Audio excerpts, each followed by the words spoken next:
Alright, I just wanted to make a quick video of the Scarecrow. I bought it at Walmart for $40. They're a little hard to find. When I got them, they had 4 of them in stock. They were kind of with the sprinklers, but then again, they were on a different shelf on the back wall instead of on the shelf in the middle of the aisles with the sprinklers. So you just have to look or ask an employee. Maybe they'll know what you're talking about, maybe they won't. But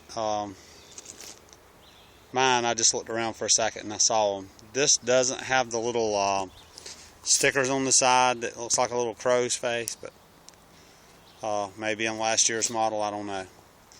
But here's my garden. It's about 100, maybe 120 foot long, not really sure. I never have got a tape out and measured it. It may even be longer than that. It's close to, well, let's just call it 150 foot. After looking at it, it's probably 150 foot. It's bigger than what the Scarecrow is supposed to take care of, but I've got it set in the center. My grapevines are over there. My blueberry bushes are right in there, so it helps protect all of that. I have another thing right now. I just unplugged it because if it goes off, it turns on a light, and then I've got a radio plugged into it, and you'll see how I went in and just put a little adapter. And I've got a radio plugged into it. It's just one of the little cheap $9 ones with the sensor on it with a light. I just ran a cord down. I'll plug it into a receptacle. Got a cheap radio sitting up there, just blast wide open when it goes off. And it covers the garden really well. It does good with deer. Deer I don't have no problems with. But this year I've had a lot of problems with rabbits coming in and wanting to chew on my lettuce plants there. They come in and they chew on they'll get a little bit of the potatoes when they were first coming up, but they hadn't messed with them now that we have the lettuce in, and the broccoli and all that. They've been chewing on it, and the romaine lettuce or whatever, how you say it. My wife eats it, but it will go off. I mean, it kind of cuts off this little section of the garden right in here because of the way that the angle is on the sensor. I really need it set back a little further, but then it don't pick up on the other side of my grapes. So I'd rather protect my grapes too, because the deer will come out and sit there and eat, which this one here will go off on the other side of the grapes too. But I just figured I'd go ahead and protect everything. And I mean, what little bit I lose on this corner is just a few potatoes and a few beans. So, and usually stuff don't mess with potatoes once they get up and get going. So I've never had no rabbits eat them after they get, over an inch tall. And down through there we have onions, which rabbits will eat, but there's plenty of wild onions usually out in the yard that they can eat if they want onions, so they don't really mess with those, and I'll lose a little bit of beans. But let me walk over here and I'll show you how this thing will go off. I'm not going to get too close. I did one video already and got water all over my lens, didn't realize it, and I couldn't tell because it's so it's so sunny out here. I really couldn't see, and I can't hardly see my screen now, and I'm standing in the shade. So I went back in there in the little garden shed, and if you look, I don't know, there's my 2 barrels that I usually use to water my grapes with. I save the water out of them, and I just went in and cut 2 glasses in. This used to be the kids' playhouse. I just took 2 pieces of glass. One of them's one of them's a shower door, and one of them is a storm door that they took the door down and put a new door up because the door was all messed up. So I got the glass out of it and put it up there, and I just got it framed in some little pieces of treated wood. So, back to the rain, the Scarecrow. So what you do is you just, right there is my lettuce. If I start walking out here and if I'm a deer, and then there it goes, and you see how close I was to it. Dang it, water got all the way to me again. But I didn't get within 4 foot of it, and it went off. And most things will take off, but dang it. Most things will take off just hearing that little thing, go. So, and then there I've got my beans coming up. I've got to get out here and water. See, I mean, it's picking up. I'm at the edge of my garden, so if they was to come up to eat the beans, it would see them. And I'm up here at the very far corner now. So it works pretty good. The only thing that I can say about it is it would have been nice to have it to where you could have flipped it to the on position and just let water run straight through it so that I could actually have watered my garden with it. If I could have done that, I would have went ahead and bought two and put one, I don't know, about right in there, and then I would have set this one about right in there. So then I could have watered my whole garden and had the whole garden protected. But this is my grapes right here. I have there's a muscadine vine in there mixed in that my wife did too. I don't know if it's living this year or not, but see, I mean, it goes off even with me behind the grapes here. So I mean, it protects the garden pretty good. It's got a time delay, so that's the reason it's cutting on and off. But yeah, there's my blueberries. Now let me get out of this way. There's a blueberry bush, and there's one. There's one, and there's one. I got to get up here and cut grass. I hadn't cut any grass this year. It's been raining so much. And there's my peach tree. This one, it's got a few little peaches on it right there. Right there is a peach. Didn't have a lot on it because we actually didn't get out here and get them trimmed fast enough. We had 2 days of good warm weather. Next thing you know, the blooms were shooting out. I mean, I'm gonna have 2 little peaches here. There's probably gonna be maybe 6 or 7 on that one. But now this one's covered in peaches. This is that's the ones that don't have the little fuzz, and this is the ones that does. So this tree's loaded. And I knocked off, I don't know how many blooms on this tree.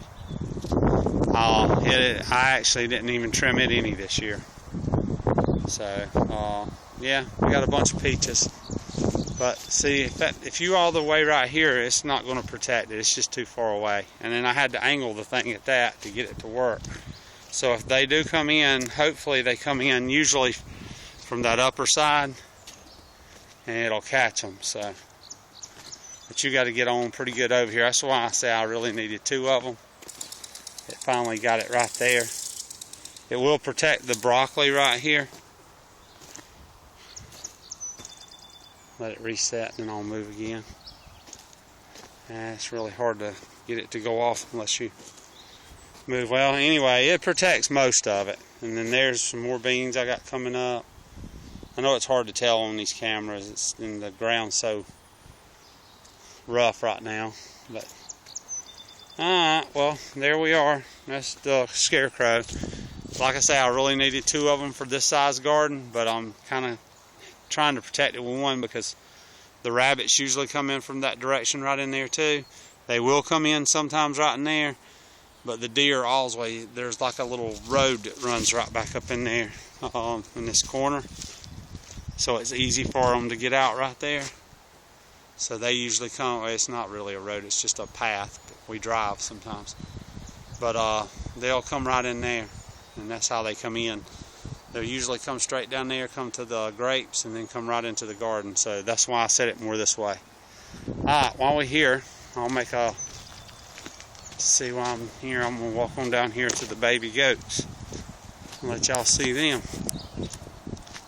Since I'm making a video and it's already 9 minutes long, might as well make it a few more minutes long, and I'll show you the little babies.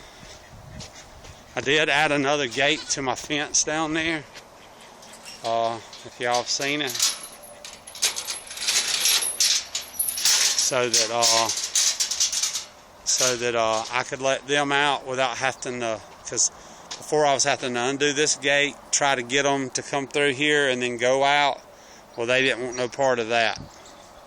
They wanted to go, first thing they wanted to do is run in there and headbutt the babies, so I just went ahead and bought another gate down at Tractor Supply, welded me a piece of wire on it too, and throwed me another post in, and that way I've got 2 gates, and I can let them out, so it makes it a lot nicer. But there's the babies. Hey girls, what are y'all doing? Come on, let's walk out here and get y'all out in the sun. Come on. Come here. That's a good girl. Come here. Come here. Yeah, that's a good girl. I'm going to show you something odd on this goat. She has, I can't remember the technical name, but she has these little, well, if you look at Mama, she's got them hanging right up underneath her neck there. She's got two little tassels kind of hanging. And the other one does too. You can see hers, baby one there. She has two little tassel-like things. I can't remember the name of them. Sorry for that, but I'm not good with names. Hers are hanging right here a little higher, almost next to her ear. And this side, it's actually hanging off of her ear. I mean, it actually is on her ear. You can see it. So we call this one Izzy for the little girl on Jake and the Pirates Land, whatever that little show is that my granddaughter watches. Because these are going to be her goats. And that one is Dizzy. Izzy and Dizzy. So that's their two names. But as you can see, they're out getting around good. They're fattening up. They're pooping real good. I've seen Mama feeding them a lot. They're drinking water on their own. They've been up this morning with me. I've been out here playing with them and running them around, getting them some exercise. But they are pretty calm. They're pretty likable little goats. Mama over there, the only time I pet her is when she's inside there, or when I first walked in. She'll stand there and let me pet her. But there you go. Go ahead, girl.